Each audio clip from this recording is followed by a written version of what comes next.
stuff like this very often. What is the biggest risk right now? The biggest risk, I think, is the structural loads as it goes up through the maximum loading. So if it makes it through the first minute, we're ready to go. All right, Here we're we go. at 9 seconds Okay. now. Let's watch this happen. 7 seconds. T-minus 5 seconds to launch. There we go. Launch. Wow. Oh, that's great. You get ready for the noise. Look at that. Here we go. Wow, that's great.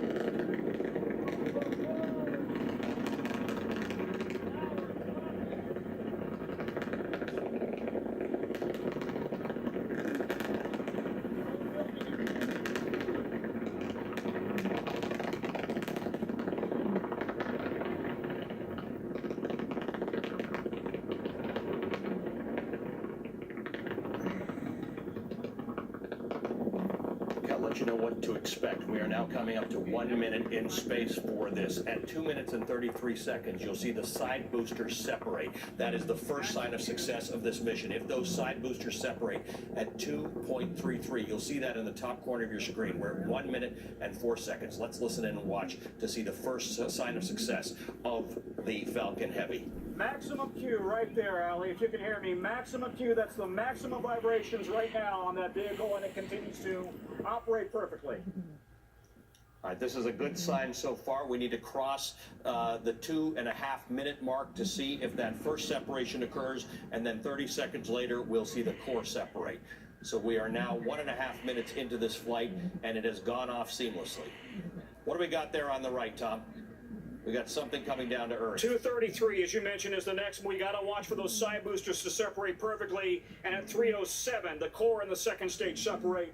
Steve Robinson, this looks like perfect. It's a perfect day for them. It looks fantastic from right now. You know, I've worked for NASA for 37 years, and I've never seen a large rocket launch for the first time. Very exciting. 30 seconds away for those side rockets. Engine performance is nominal. You know, I've stood here for NBC News as Steve was in a shuttle going up into space, but I don't think I've never felt that much of a rumble here. The whole building was shaking. It was very, very impressive. Nobody knew what to expect. It's never flown before. Yeah, it was absolutely phenomenal. Yeah. So let me give you a sense of what we've got there. This thing is going 5,000 kilometers getting an ready hour. for booster separation. 3 seconds.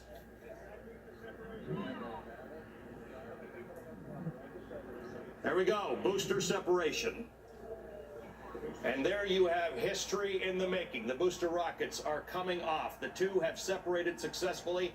We now have boosters will have separated by now. You are now looking for the core separation. That's the next thing to happen inside of 10 seconds. Keep an eye on this.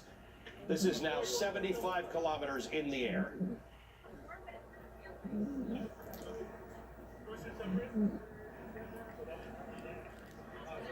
Okay, this is the next those thing. rockets will be back on the ground in 5 minutes.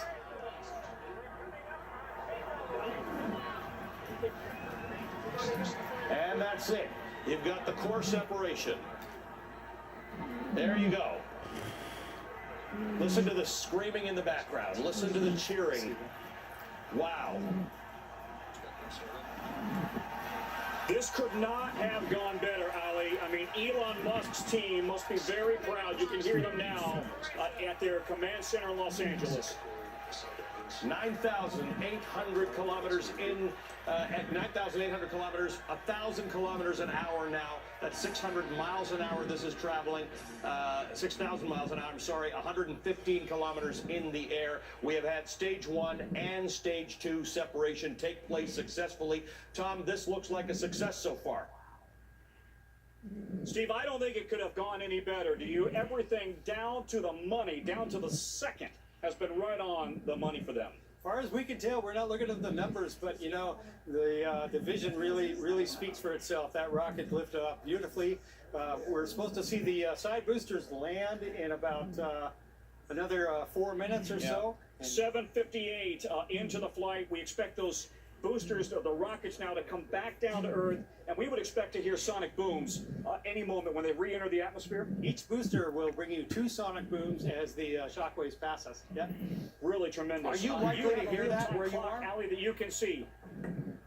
We hope to. We've got a hear where real-time we are. shot. That's right. Moments ago, we actually saw the car. We have real-time shots coming in. Some of them are going in and out. I mean, I remind people, this is 12,000 kilometers an hour. That's the speed. I mean, it's what a picture. Obviously, the camera's on it, so you're seeing what seems to be a static picture at 12,000 kilometers an hour, 146 kilometers into the air, into space. So this is a remarkable shot. You were saying, Tom, this is the thrust of 18 Boeing 747. It's sort of, it combined. No, it is tremendous thrust, and let's have Steve put it into perspective. 5 million pounds of thrust. The truth is the shuttle had a bit more thrust, but it was carrying a bigger payload, right? Right. The shuttle had up to around 7.2 million pounds of thrust, but make no mistake, a 5.1 million pounds of thrust. Actually, by now in space, it was up to about 5.5 million pounds of thrust. That is a huge rocket by any standard. The fact that they've been able to pull this off, a private company run by a billionaire and very smart people, tells you what about the future of space travel in this country and around the world? It does. I teach at a university, and for many of the aerospace engineering students, this is their goal, to work for a company like SpaceX. All right, any second now we should be hearing the sonic booms. We got a little less than 2 minutes before the boosters actually touch down here in Florida. So when do you think you're going to hear the booms We then? hope on a floating platform.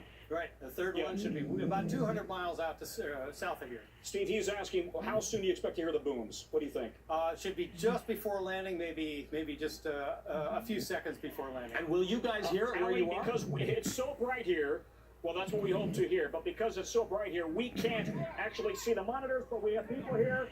Well, we have got the boosters right now, right overhead. Wow. Allie, we got 2 of them right overhead. We've got one on camera right in the center They of the should land screen. about 15 seconds apart. Well, this is just an incredible engineering feat to be able to bring those rockets back down and hopefully land it right on target. Truly unbelievable. We've lost And the beauty you of can't that, see it in the shot. reason they want to do that is because they want to reuse these rockets, so the next mission is cheaper, of course, right? If you can reuse your parts, that's an amazing accomplishment. Now, they've done this before, but never combined with 3 of them on a single Falcon Heavy. There we go. There we've got another picture of it now. 173 kilometers into the air, 19,000 kilometers per hour now. This thing is accelerating 19,000 kilometers per hour. We're just watching this.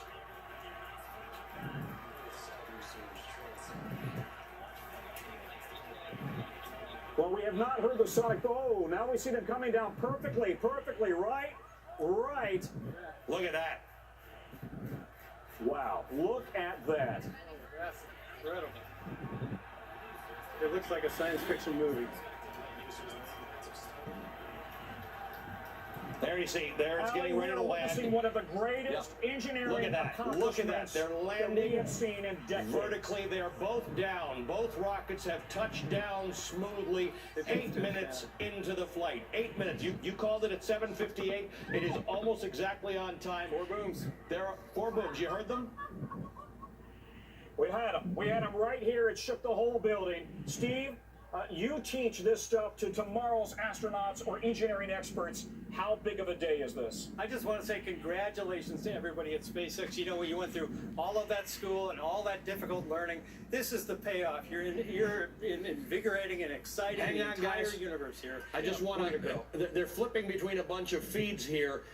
For people who didn't see this or didn't know what they were going to see, the rocket went into a vertical position and came down. It extended legs and it came down right on the launch pad that it was